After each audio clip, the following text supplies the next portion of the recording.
We tell ourselves that because we export enough food to feed 70 million people or more around the world every year, that makes us food secure. But in fact, I argue that that's a dangerous fantasy, because if it were true, we wouldn't have 30% of the population, according to Food Bank, currently experiencing moderate to severe food insecurity.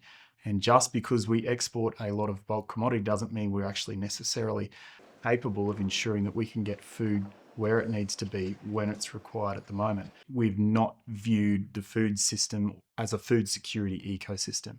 And so when we think about freight and logistics, for example, it's effectively the needle and thread that stitches the whole thing together. And if you take that piece out of the equation, nothing else works, because you can't move anything anywhere at any time. So the assessment is seeking to identify and prioritise vulnerabilities across selected critical inputs that the agriculture sector and the food system is fundamentally reliant on.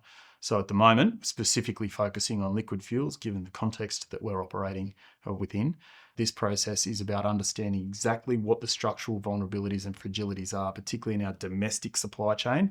And once we understand that, we can start to think about what it is that we need to do to prepare ourselves to manage these types of shocks better in the future. If you elevate it into the same level of importance as defence and national security, all of a sudden, the types of infrastructure investments, the policy considerations, they change by nature and become a much more serious consideration when it comes to making decisions that shore up the foundation of the system to make sure that it can do what it needs to do in the context of any type of crisis, not just a geopolitical event, but climate events, other types of trade disruptions.